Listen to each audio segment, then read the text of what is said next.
Good morning. First of all, can we talk about how apples are the worst fruit? I had an apple and it ruined my day. The only thing worse than an apple is a cooked apple. Anyway, in this wrap up, I'm just going to talk about all of the books I didn't finish this month, the ones that I have not mentioned. Because all of the books I read are basically in videos, except for two. I'll talk about those two at the end. Anyway, this month, February, I'm on a break from reading until March. I've decided to take a break because something is wrong with my filter. Too many 1-stars are getting through. I've been watching a lot of movies. Movies are bad. Is it just me? So this month I finished 13 books and did not finish 19. Should have been 21.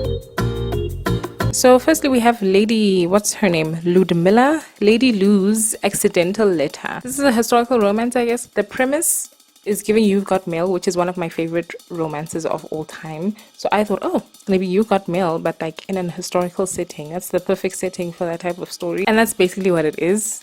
But instead of the You've Got Mail that I wanted, I just got some very silly and childish and foolish hijinks. A Matter of Temptation. This one was like just kind of like not romantic. Like the dynamic was not romantic. The beginning was great. The female main character is very interesting. There was some sexy fencing, and then they make a deal.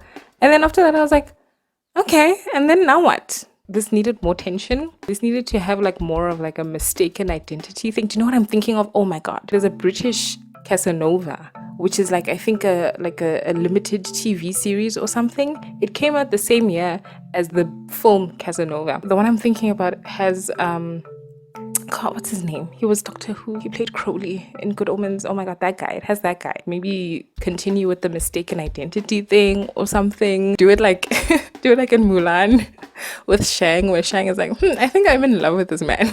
Like, I don't know what's going on, but I'm in love with that man. But meanwhile, it's a woman the whole time. Something. I don't know. This needed something. It was just like, okay. Then there was the infernal desire machines of Doctor Whoever. This one I was just not interested in the story at all. The writing style, there was like some racism at the beginning of the book. I was like, oh god, okay. This is the type of weird fiction I don't like. Lazy, weird fiction, where instead of actually coming up with some interesting, creative, surreal things, the lazy writer will, default to depravity. And that's what this is. That's just the lazy way out. This was written by a woman. I read the reviews and I am glad I did not finish this one. Oh my god. Then I tried to read Illumine, and this one is my fault. This is me. I don't like YA at all, especially in science fiction, unless it's done in a particular way, which we'll get to when I talk about one of the two books that I did finish. I did like all of the like little graphics and images and multimedia stuff that was included in this book. There's like a fake, WikiLeaks type Wikipedia page. There are like emails, documents. Loved it. Loved that. Oh my god, if I had read this when I was a teenager, oh god, this book would have rocked my world. I would have loved this. But yeah, teenage shenanigans in space is just not for me. Then I tried to read Summer at Willow Lake. This was one of my attempts at trying to read out of my comfort zone. This is like women's fiction with a little bit of a romance. I used to be able to like read books like this when I was younger. I don't know what happened. I just like lost interest. Like I just find them boring now. The problem with this book is me. I don't have empathy for rich people like at all. So I just did not care about the main character. In a similar vein, I tried to read Happiness by Danielle Steele. Danielle Steele is one of the most successful, recognizable authors in the world. I think I've read one before. I'm sure there was one lying around. One of my mom's is Danielle Steele's lying around the house. I'm sure I read one back in the day. But this one, the writing was so bad. It was so amateur. It felt like the first draft of someone's first book. I was like, what's going on? What's happening? Like, this was phoned in. This was like a quick buck for Miss Steele.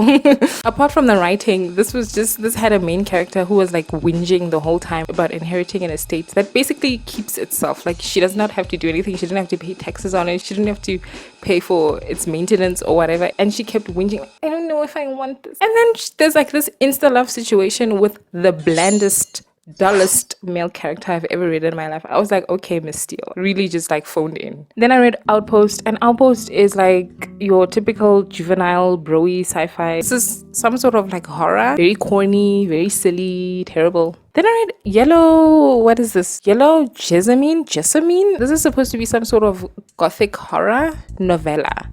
And I think it could have benefited from being a full-length novel. Anyway, I didn't finish this because nothing in this was grabbing me. The character, the story, nothing in this was like, begging for my attention. This year I'm trying to figure out if I like gothic novels or horror.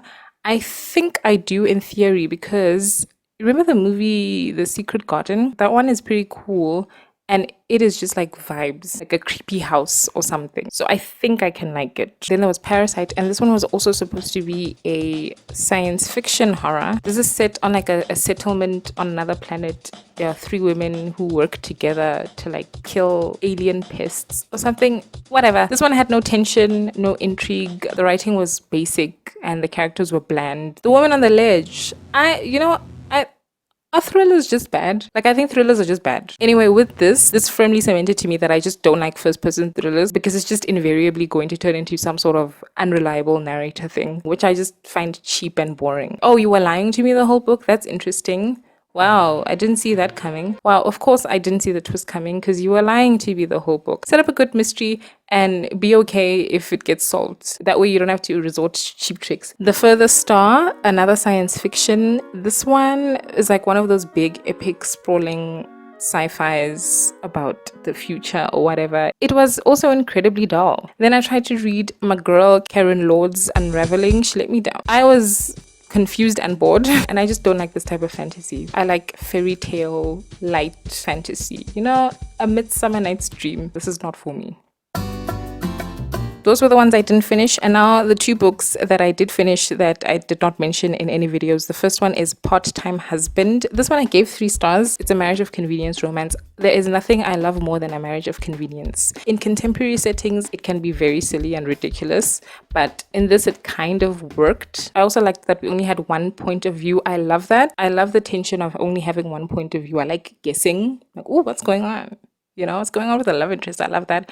And also, this had some of the least cringy sex scenes I've ever read in my entire life. Like, I was shocked. I was like, wait, whoa, I'm actually reading this? And it's not making my face scrunch up? Whoa. The only thing is this heroine, she needed to grow a backbone when it came to her grandfather or her uncle or whatever, Pops. And the only reason why she didn't cut them off at the end is so that the rest of the books in the series can happen, which I'm not interested in. Then I read The Loneliest Girl in the World, and I gave this one 4 stars, and this is a young adult science fiction, which is ridiculous, but this worked for me because this didn't have the setup that usually turns me away from sci-fi YA, which is sending teenagers into space. You just would not. No one in their right mind would do that. This one, she is born in space. Her parents are on a long mission. It's basically a generation ship, but she's the only generation, and they have this child in space, and then everyone dies and now she's alone on this ship.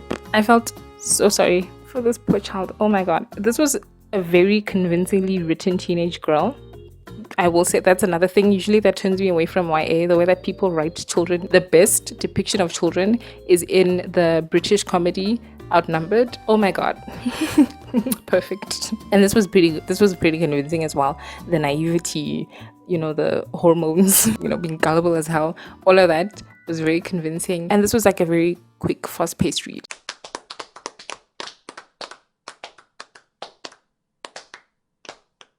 Next month, I'm hoping for no 1 stars and more DNFs.